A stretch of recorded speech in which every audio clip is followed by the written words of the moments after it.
These practices can begin in early childhood and knowingly utilize the mind's capacity to dissociate from terrifying experience and relegate traumatic memories into discrete personality states. The perpetrators deliberately use methods that will induce amnesic states in the victims so as to conceal the activities of the group. Since 1999, my own research as an art historian has been examining the work of some leading Western artists and creative writers who may be telling us more about these practices. The work grew out of the discovery that in my own artwork as a professional artist, I'd been unconsciously illustrating similar practices undergone in childhood in my father's Masonic lodge. Fortunately, before he died, my father confessed to me that he had belonged to a cult that used Masonic rites on children.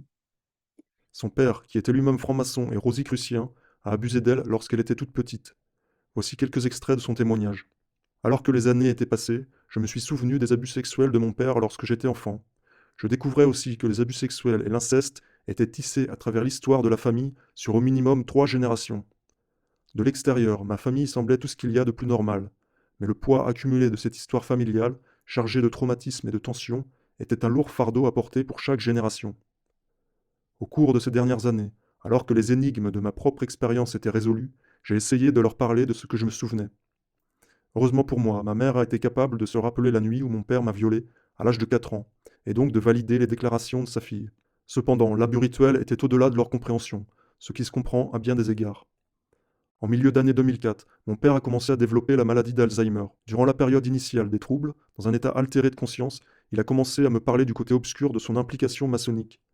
Il m'a alors avoué qu'il était au courant de l'existence de certains groupes qui utilisaient les rituels maçonniques dans des contextes de violence pour initier des enfants. Il m'a déclaré: il existe beaucoup de ces groupes, il y a beaucoup de gens qui sont au courant, mais ils n'en parlent pas car c'est embarrassant. Il avait avec moi des alternances de conversations cohérentes dans lesquelles il me parlait de son implication avec d'autres hommes dans ces groupes. Parfois le soir, il parvenait à sortir de la maison de retraite et il se mettait alors à grimper aux arbres, à la manière d'un militaire en mission pour, croyait-il, observer les activités du culte afin de sortir les enfants de la secte. Cette mission stratégique a duré pendant 2 semaines, jusqu'à ce qu'il ait cru avoir récupéré chacun des enfants.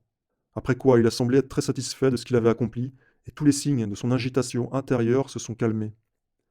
Les mémoires concernant les activités maçonniques irrégulières étaient clairement à attribuer à une certaine partie de son psychisme qui normalement n'est pas accessible à la conscience. Et elle s'était peut-être à ce moment-là entrelacée avec ses expériences de guerre. Il est possible qu'en soulevant cette question-là, j'avais plongé mon père dans un conflit intérieur, ces pertes de mémoire ayant commencé juste après ma confrontation avec lui. Cependant, sa brève période d'honnêteté envers moi a sans aucun doute contribué à un processus de guérison mutuelle. Cette confession, combinée avec la connaissance de l'ordre maçonnique que j'ai pu acquérir, a réorienté mon attention afin qu'elle ne repose plus sur une colère envers l'homme lui-même. Je suis aujourd'hui amené à comprendre les principes qu'il y a derrière ces pratiques magiques séculaires qui divisent le psychisme de ces hommes en deux. D'une part des citoyens et des hommes dévoués, et de l'autre la plus puérile, absurde et cruelle des créatures humaines.